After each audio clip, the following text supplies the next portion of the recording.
നമ്മളെ rice ready ആയിട്ടുണ്ട് കേട്ടോ. ചെമ്മീൻ റൈസ് റെഡി ആയിട്ടുണ്ട്. അപ്പോൾ നമ്മൾ അച്ചാറുണ്ട്, തൈരുണ്ട്, പിന്നെ ഒരു ഉള്ളി ചമ്മന്തിയാണ്. നമ്മളെന്ത് ഡിഷ് എന്ന് പറഞ്ഞാൽ ചെമ്മീൻ റൈസ് കേട്ടോ. അപ്പോൾ ആദ്യം നമ്മൾ ചെമ്മീൻ മസാല ആക്കിയിട്ട് അരമണിക്കൂർ ഫ്രിഡ്ജിൽ വെച്ചിട്ട് നമ്മൾ ചെമ്മീൻ നല്ല വറുത്തെടുത്തിട്ടുണ്ട്. ഓക്കെ, അപ്പോൾ നമ്മൾ റൈസ് അവിടെ റെഡി ആയിക്കൊണ്ടിരിക്കേണ്ടത്. ബാക്കി കാര്യം നമ്മൾ പിന്നെ കാണാം. അപ്പോൾ നമ്മൾ ചെമ്മീൻ റൈസ് ഉണ്ടാക്കാൻ വേണ്ടി ആദ്യം നമ്മൾ കുറച്ച് ഓയിലോ അല്ലെങ്കിൽ നെയ്യ് എന്തെങ്കിലും ഒഴിക്കുക, കുറച്ച് സ്പൈസ് ഇടുക.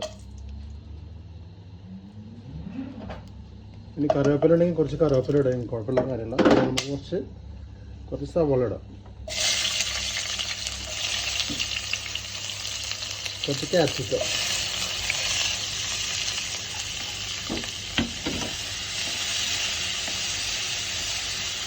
നല്ലൊന്ന് മിക്സ് ആക്കുക.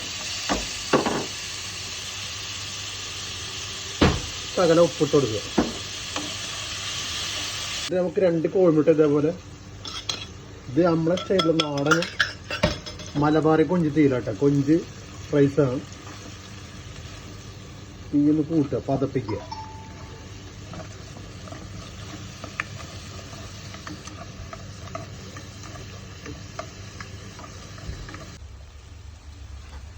എന്നിട്ട് നമുക്ക് പൊരിച്ച് വെച്ച ചെമ്മീനെ നമുക്കിതിൽ ചേർത്ത് കൊടുക്കുക. ശകലം അതിന് കൂടെ കുറച്ച് മല്ലിയില ഇട്ട് കൊടുക്കുക. നല്ലൊന്ന് മിക്സ് ചെയ്യുക. ഇതൊരു 4 പേർക്ക് കഴിക്കാനുള്ള ഫുഡാട്ടോ. അത് ഒരു 1/2 കിലോ ചെമ്മീനുള്ളതിൽ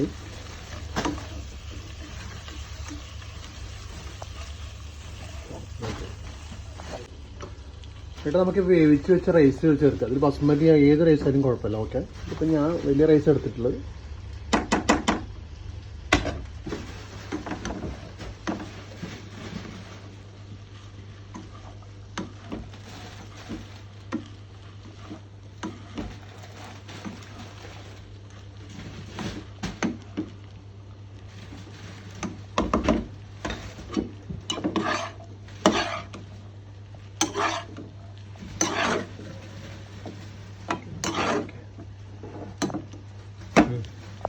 നമ്മളെ റൈസ് റെഡി ആയിട്ടുണ്ട് കേട്ടോ. ചെമ്മീൻ റൈസ് റെഡി ആയിട്ടുണ്ട്. അപ്പോൾ നമ്മൾ അച്ചാറുണ്ട്, തൈരുണ്ട്, പിന്നെ ഒരു ഉള്ളി ചമ്മന്തിയാണ്, കുറച്ച് റൈസും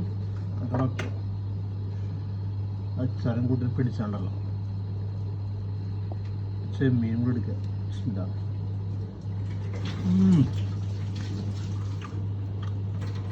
ഉണ്ടാക്കി നോക്കി ഫീഡ്ബാക്ക് ആയിരിക്കും. ഓക്കെ, സൂപ്പർ സാധനം.